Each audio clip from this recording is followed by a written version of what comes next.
ಹಾಸ್ ಪವರ್ನ ಕಥಾಲೋಕಕ್ಕೆ ಸ್ವಾಗತ.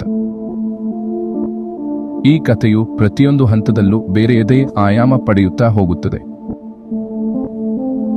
ಮೊದಲ ಕೆಲವು ಎಪಿಸೋಡ್ಗಳು ಪಾತ್ರ ಪರಿಚಯ ಹಾಗೂ ಹಿಂದಿನ ಕತೆ ಹೇಳಿದರೆ, ಆನಂತರ ಯಾವುದೇ ಬ್ರೇಕ್ ಇಲ್ಲದೆ ಪತ್ತೇದಾರಿ ಆರಂಭವಾಗುತ್ತದೆ. ಇದರಲ್ಲಿ ಪ್ರೀತಿ ಇದೆ, ಮಮತೆ ಇದೆ, ಬಾಂಧವ್ಯ ಇದೆ, ಬುದ್ಧಿವಂತಿಕೆ ಇದೆ, ಟೆಕ್ನಾಲಜಿ ಇದೆ, ಕೋರ್ಟ್ ಸೀನ್ ಇದೆ, ತಿಳಿ ಹಾಸ್ಯ ಇದೆ, ಜೊತೆಗೆ ಕೊನೆಯವರೆಗೂ ಕಾಡುವ ಒಂದು ಪ್ರಶ್ನೆ ಇದೆ. ಅದೇ ಯಾರವನು?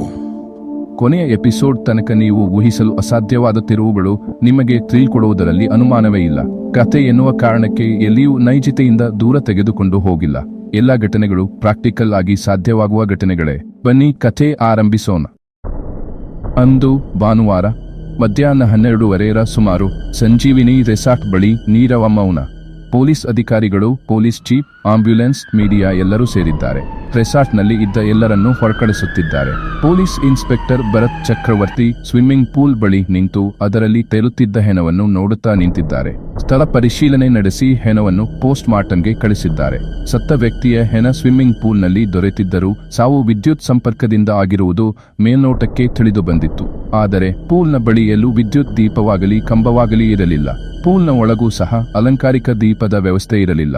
ಹೊರಗೆ ವಿದ್ಯುತ್ ಸ್ಪರ್ಶವಾಗಿ ಸತ್ತು ಒಳಗೆ ಬಿದ್ದಿರುವ ಸಾಧ್ಯತೆ ಕೂಡ ಕಂಡುಬರುತ್ತಿಲ್ಲ.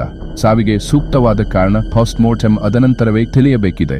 ಸತ್ತ ವ್ಯಕ್ತಿ ಯಾರು ಎಂದು ಹುಡುಕುತ್ತಾ ಹೋದ ಪೊಲೀಸ್ ಇನ್ಸ್ಪೆಕ್ಟರ್ ದುಃಖದ ಮಡುವಿನಲ್ಲಿದ್ದ ಫ್ಯಾಮಿಲಿಯನ್ನು ವಿಚಾರಿಸಲು ಮುಂದಾದರು. ಅವರದ್ದು ಮೈಸೂರು ಹಾಗೂ ಹರಿಹರಪುರದಿಂದ ವೀಕೆಂಡ್ ಟ್ರಿಪ್ಗೆ ಬಂದ 6 ಜನರ ತಂಡ.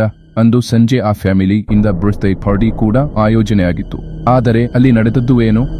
ಹರಿಹರಪುರ ಇದೊಂದು ಸುಂದರವಾದ ನಗರ. ಸುಂದರ ಅಷ್ಟೇ ಅಲ್ಲ, ಶ್ರೀಮಂತರೇ ಹೆಚ್ಚಾಗಿ ಇರುವ ನಗರ. ಇಲ್ಲಿಯ ಪ್ರಮುಖ ವ್ಯಾಪಾರವೇ